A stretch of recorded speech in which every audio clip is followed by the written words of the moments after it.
Home is where the heart is, as well as the rest of your body, very often.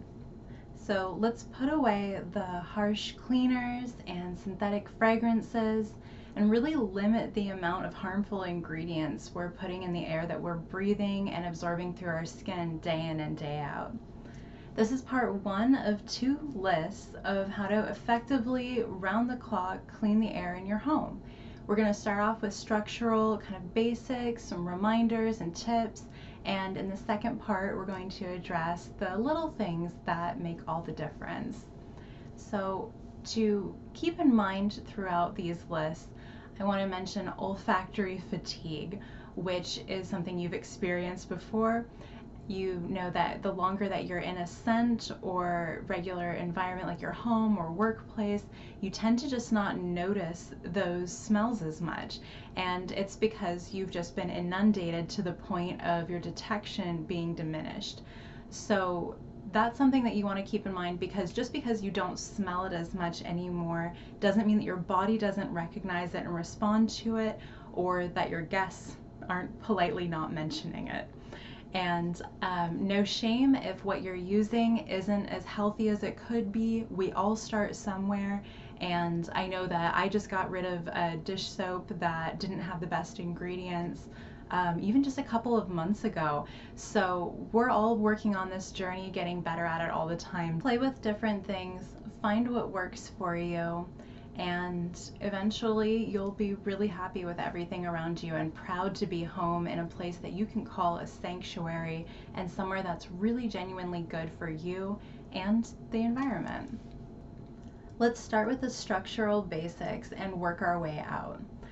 Having clean air means having low to no VOCs in your home, which is volatile organic compounds. And those are things with a high vapor pressure at room temperature.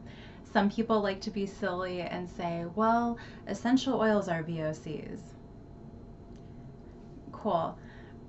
We obviously mean harmful ones. And that's going to be stuff that you can take care of in a really big way, like your flooring.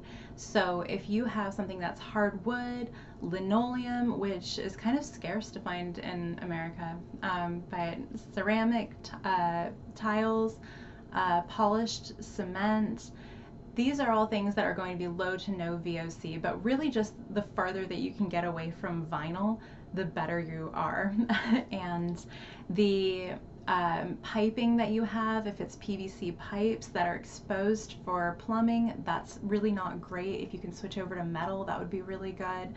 The kinds of paints that you use, you want to get low to no VOC. This is the hardest thing to correct if you're on an energy or financial budget, is these bones of your house kind of matters. But there are other really big projects that you might be doing, like having your ducts cleaned.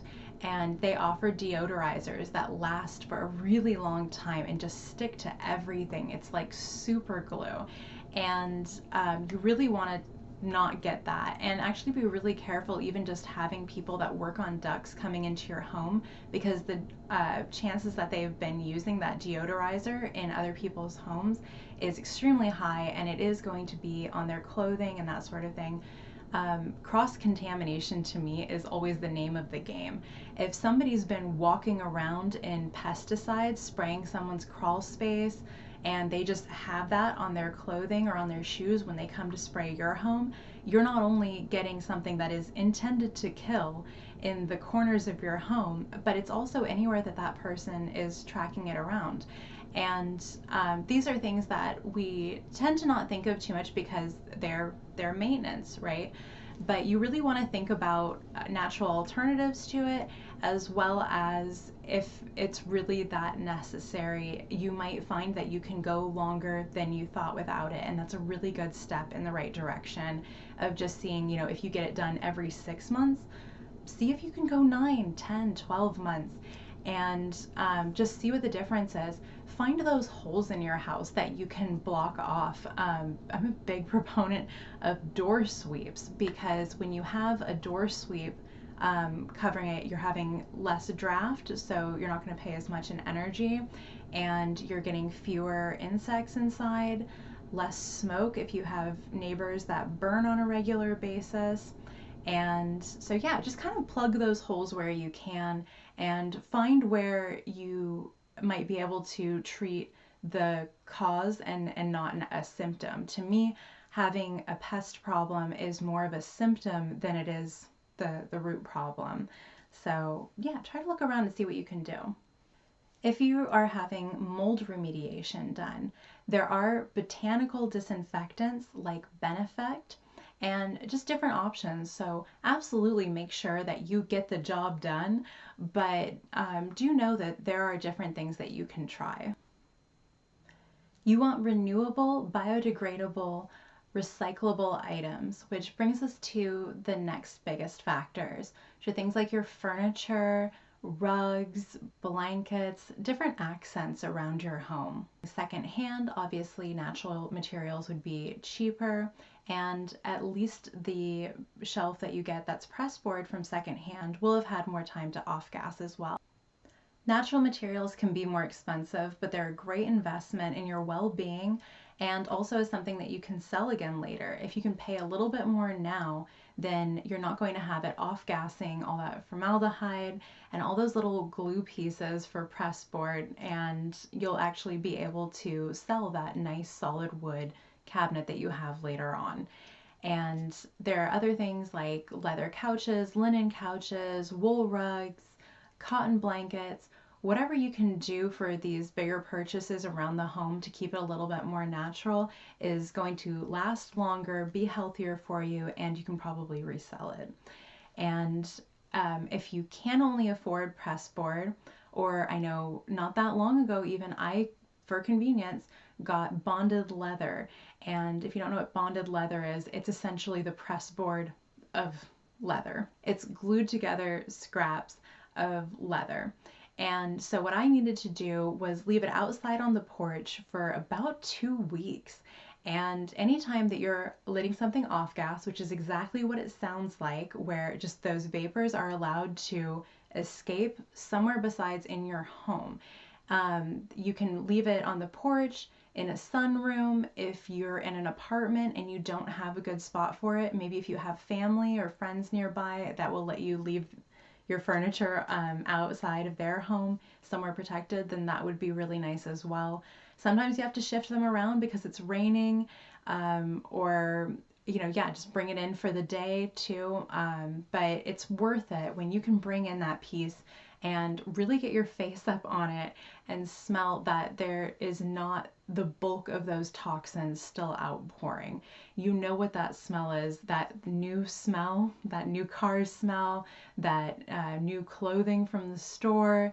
When you open up those pieces that are just to be put together for a shelf or a cabinet or something like that, and you're just getting hit with that new smell. Not a good thing. You want to let that air out a lot. Again, you will be rewarded. If you have an attic or a crawl space, make sure that they're cleared out and that your vapor barriers are intact. Those would be good places too to again make sure that you have your pest control covered, so that way you don't need those sprays inside, by just having somebody come through and put up the mesh netting, whatever you need. I just saw a video the other day of an owl that had eaten a poisoned rat. So, we're all doing our best, but do try to be mindful of things like that for pest control. Another big one that you might not have considered is getting a medical burn ban. Outdoor burning is really bad for the environment, the air quality.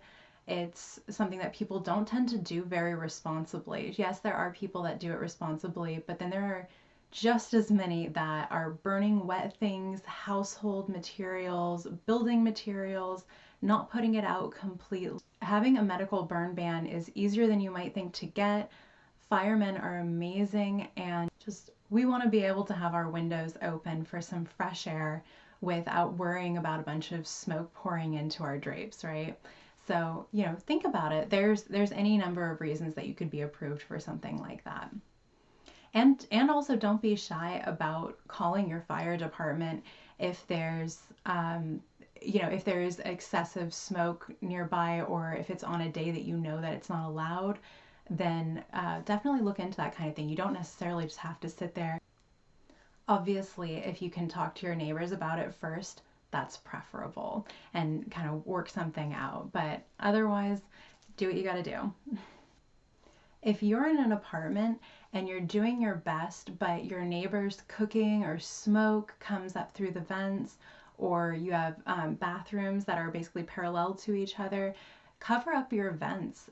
You can close them, you can get those magnetic pieces that cover it up, and just forget having connected airways with those people. You want to be able to open your windows. An apartment would be a really good case for an electric air purifier. You can use space heaters or fans during, whatever season that works better for you. But I know that that's something that a lot of people experience in apartments where they're just stuck, especially in colder regions where they have the indoor hallway and you just are getting everything closed in there. And so that's, again, a good place for a door sweep. Whatever you can do to block out the scents from that connective hallway, or again, block off your vents from your neighbors, and it'll just keep you a little bit more insulated. You can test for radon, but I'd say just be aware it's a thing and try not to hang out in basements for extended periods of time. Obviously, if you have a recreational room down there, there are more superficial things that you can do to improve the air quality, which we'll go over in part 2 of the series. And that, as you know, again, you can use air purifiers. There are tons of things you can do, but just be mindful that, if you don't have a really great den downstairs in the basement, that you don't necessarily need to spend too much time down there. Have a working fire and carbon monoxide alarms. Obvious, but good reminders. Pro tip is having one of those little flood alarms for your water heater in a metal pan that it's sitting in, so that way it doesn't flood your laundry room or your basement or wherever you have it too. Swap out your air filter for your HVAC unit. People tend to let it go too long, even though it's cheap and typically not the hardest thing to replace. Let's touch on the basics of cleaning. Try to limit the amount of places that are going to build up dust and mold. For example, we swapped out all of the blinds that we had for curtains because blinds have those little fixtures that collect all the dust on that top rack of it. You have to dust the blinds. They hold condensation between the blinds and the window and can create more mold on your windowsills that way. And so if I have, curtains, I can throw those in the wash whenever it feels appropriate to do so. It's super easy to open and close them. And yeah, so they're just not going to pick up as much dust and not create as much mold. So kind of had like a minimalism headspace about that a bit. Like if you find that it's somewhere that seems to just be picking up a lot of stuff, maybe get a cabinet with glass doors on it, so that way you're not dusting around small items that you own that are on display. Whatever you can do to kind of limit that. And one of the biggest things, of course, too, is open things up, let the sunlight in, and it'll do a lot of the work for you. Join me for what I consider to be the really fun stuff in part 2. And for now, thank you for watching, and breathe easy.